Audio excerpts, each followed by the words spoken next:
波打たせるようにね、これ化粧塩って言ってね、こんな感じでね、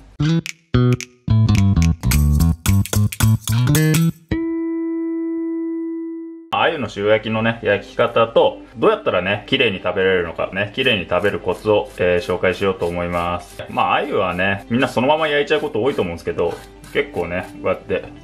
鱗がね、しっかり残ってるんで、一旦ね、鱗を包丁でこう引いてから、焼いた方がね、綺麗に焼けますね。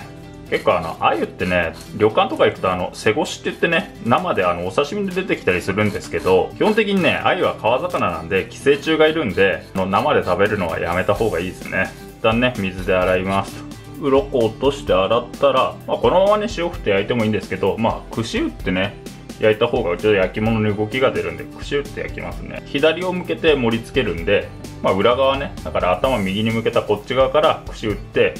ちょっとね、こう、波打たせるようにね、串打ってあげると、動きのある焼き物になるのかなと思いますね。こんな感じで、串打って、で、ここから塩していきますと。最初にね、これ化粧塩って言ってね、こう、ヒレとか尻尾とか、この辺焦げやすいじゃないですか。なのでここにね、ある程度塩をこう塗っといてあげると、ヒレが焦げなくて、焼き上がりが綺麗になりますよと。なんで塩塗ると焦げないのかっていうと、塩はね、無機物なんで基本的に焦げないんですよね。なんでこう塩釜焼きとかね、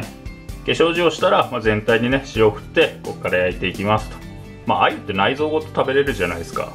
これ内臓ごと食べれる焼き魚っていうのは基本的にね、プランクトンとか食べてる魚なんですよね。鮎なんかは苔を食べてるんで、だから内臓ごと食べれるんですよね。全体に塩振ったら、焼いていきます。鮎焼いてるうちにね、タデ酢を作っていこうと思います。タデっていうのはね、川辺に生えてる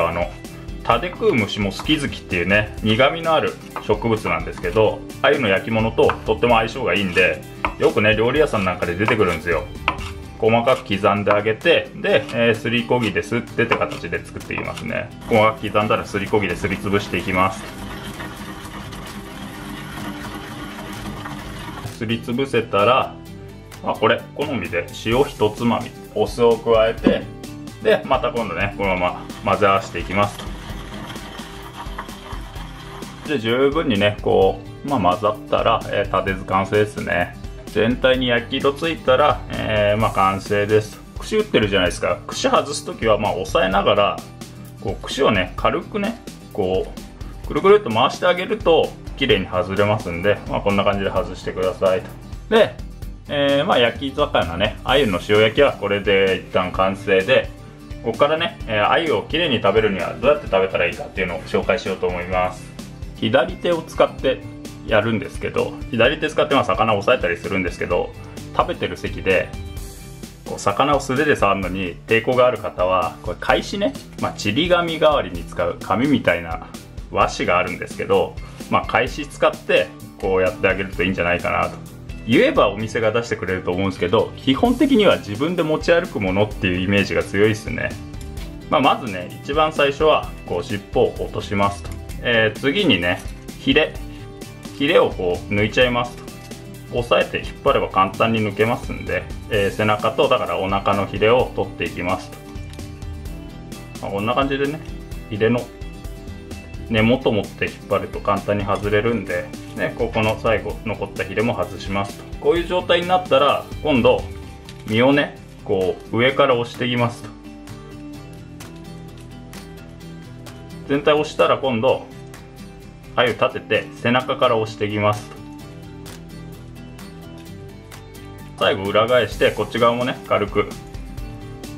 押してあげますと。えらぶたのちょっとこっち側、ここで、ここの皮を切ってあげますと。でこの時にこれ中骨があるんで、中骨は切らないようにこの皮だけ切るんですよね。だから今、鮎の頭と中骨だけつながってるっていう状態ですね。これ裏側も一緒で、ここをスッとここまで切れたら、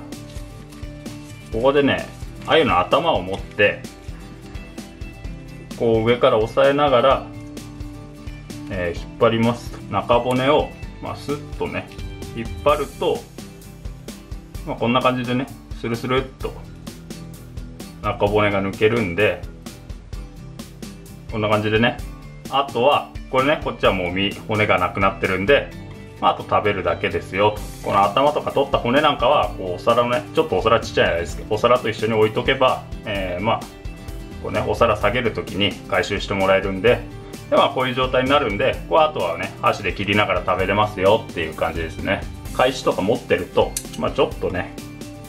ちょっとかっこよかったりするんで、こじゃれたお店行く時は、こういうの持っててもいいかもしれないですね。